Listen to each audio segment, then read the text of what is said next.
সালামু আলাইকুম dear English learners, স্বাগতম সিম্পল ইংলিশ মেথডে। আমি এখন আলোচনা করব অ্যামিজার এর ব্যবহারগত পার্থক্য নিয়ে, অর্থগত পার্থক্য নিয়ে। সঙ্গে থাকো। আমরা জানি অ্যামিজার মেইন ভার্ব হিসেবে ব্যবহার হলে অ্যামিজার তখন তার অর্থ হবে হই, হয়, হ, আছি, আছো, আছো, আছেন। আবার অ্যামিজার অক্সিলারি ভার্ব হিসেবে ব্যবহার হলে অ্যামিজারের কোনো অর্থ থাকে না। তাহলে দেখি অ্যামিজার এর পরে নাউন বা অ্যাডজেক্টিভ। অ্যামিজার এরপরে নাউন বা অ্যাডজেক্টিভ ব্যবহার হলে অ্যামিজার মেইন ভার্ব বা প্রিন্সিপাল ভার্ব হয়। তখন ওই অ্যামিজার প্লাস নাউন অ্যাডজেক্টিভ যুক্ত বাক্যটি প্রেজেন্ট সিম্পল টেন্স হয়। আবার এখানে বলা আছে অ্যামিজার এর পরে ভার্বের আইএনজি ফর্ম। অ্যামিজার এর পরে ভার্বের আইএনজি ফর্ম, এখানে বলা আছে নাউন অ্যাডজেক্টিভ, এখানে বলা আছে ভার্বের আইএনজি ফর্ম ব্যবহার হলে তখন অ্যামিজারকে অক্সিলারি ভার্ব হিসেবে আমরা ধরব এবং ওই অ্যামিজার প্লাস আইএনজি ফর্ম যুক্ত বাক্যটি প্রেজেন্ট কন্টিনিউয়াস টেন্স হবে। উদাহরণ দিয়ে আমরা একটু বুঝে নেই। Dear learners, I am Riaz, আমি রিয়াজ বা আমি হই রিয়াজ, এখানে এম অর্থ হই, এমের পরে রিয়াজ নাউন রয়েছে। আই এম ফাইন, আমি ভালো আছি, এখানে এম অর্থ হলো আছি, এমের পরে ফাইন অ্যাডজেক্টিভ রয়েছে। I am in the classroom, আমি শ্রেণীকক্ষে আছি, এখানে এম অর্থ হবে আছি, এমের পরে নাউন ফ্রেজ রয়েছে। I am not a liar, আমি একজন মিথ্যাবাদী নই, এখানে এম নটের পরে লায়ার নাউন রয়েছে, এম নট অর্থ হলো নই। I am not in the shop, আমি দোকানে নেই, এখানে এম নটের পরে in the shop noun phrase রয়েছে, এখানে এম নট অর্থ হবে নেই। এভাবে আয়ের সাথে এম ব্যবহার হয়, উইর সাথে আর হয়, যেমন উই আর হেল্পলেস, আমরা হই অসহায় বা আমরা অসহায়, এখানে হই কথাটা উজ্জ্ব থাকবে। আবার আমরা হই অসহায় এটা বললেও সমস্যা নেই, তাহলে আর অর্থ এখানে হই। এখানে আর পরে রয়েছে helpless adjective. We are in great trouble, আমরা মহাসংকটে আছি, গ্রেট ট্রাবল মহাসংকট, এখানে আর অর্থ হবে আছি, আর ইন গ্রেট ট্রাবল এটা হলো নাউন ফ্রেজ।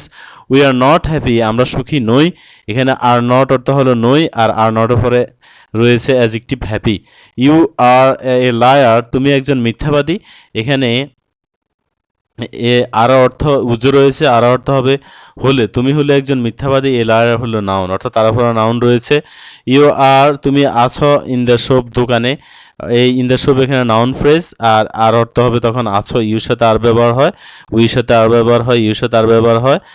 এরপরে দে আর পাওয়ারফুল, তারা শক্তিশালী, এখন এই যে আর অর্থ হয় হবে, আর উপরে রয়েছে অ্যাডজেক্টিভ। এরপরে দে আর ইন দ্য ফিল্ড, তারা মাঠে আছে, এখানে আর অর্থ হবে আছে, আর ইন দ্য ফিল্ড হলো নাউন ফ্রেজ। তেমনিভাবে তাহলে এখানে আমরা দে এর সাথে আর ব্যবহার হয়, আর অর্থ হবে হয় বা আছে।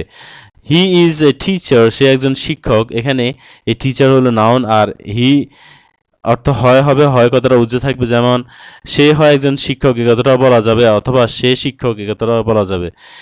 শি ইজ, সে আছে ইন দ্য কিচেন, রান্নাঘরে, এখন কোথাও থাকাও বুঝলে তখন এম ইজের অর্থ দ্বারা আছে, আছি, আছো, আছে, তাহলে ইজ অর্থ এখানে আছে, আর ইন দ্য কিচেন এটা হলো নাউন ফ্রেজ।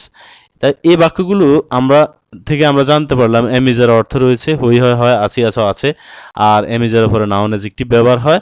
ডিয়ার লার্নার্স, এই কারণে এখানে এমিজারকে, এই বাক্যগুলোতে এমিজারকে আমরা মেইন ভার্ব বা প্রিন্সিপাল ভার্ব ধরবো, আর এই পুরো এখানে যে যতগুলো বাক্য লিখছি সবগুলোই হবে প্রেজেন্ট সিম্পল টেন্স, সাধারণ বর্তমানকাল। তাহলে আমরা এই পাশে দেখি, এখন ডান পাশে এখানে আমরা দেখব এমিজার পরে কিন্তু এখানে নাউন নেই, এখানে ভার্বের আইএনজি ফর্ম রয়েছে, আর এখানে রয়েছে নাউন অ্যাডজেক্টিভ। ওকে, তাহলে এখানে আমরা আগেই পড়ছি অ্যামিজার পরে ভার্ব ব্যবহার হলে সেই অ্যামিজারকে আমরা অক্সিলারি ভার্ব ধরবো এবং বাক্যটি হবে প্রেজেন্ট কন্টিনিউয়াস টেন্স। যেমন আই এম ডুইং, আমি করতেছি, উই আর কামিং, আমরা আসতেছি, ইউ আর রিডিং, তুমি পড়তেছো, দে আর প্লেয়িং, তারা খেলতেছে, হি ইজ রাইটিং, সে লিখতেছে, শি ইজ রিডিং, সে পড়তেছে। ডিয়ার লার্নার্স, এখানে তাহলে এম এর পরে ভার্ব আইএনজি ফর্ম, আর পরে কামিং ভার্ব আইএনজি ফর্ম, এরপরে আর পরে রিডিং ভার্ব আইএনজি ফর্ম, আর পরে playing verb ING form, is এর পরে writing verb ING form, is এর পরে রিডিং ভার্ব আইএনজি ফর্ম।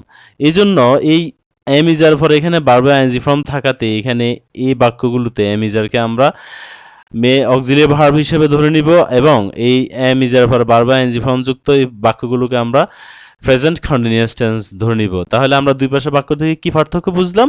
এই পাশে বাক্যে এমিজার হবে মেইন ভার্ব এবং বাক্যগুলো হবে প্রেজেন্ট সিম্পল টেন্স, আর এই পাশে বাক্যগুলোতে এমিজার হবে হলো অক্সিলারি ভার্ব, আর এই বাক্যগুলো টেন্স হিসেবে প্রেজেন্ট কন্টিনিউয়াস টেন্স হবে সাধারণ চলমান কাল, আর এখানে হবে বর্তমান চলমান কাল, আর এই পাশে এই পেশা হবে সাধারণ বর্তমানকাল। ডিয়ার লার্নার্স, আমি আরেকটা পার্থক্য বুঝিয়ে দিই যে এই এম ইজের পরে যে নাউন অ্যাজেক্টিভ রয়েছে, এই নাউন অ্যাজেক্টিভকে ইংরেজি ভাষায় বলা হবে কমপ্লিমেন্ট।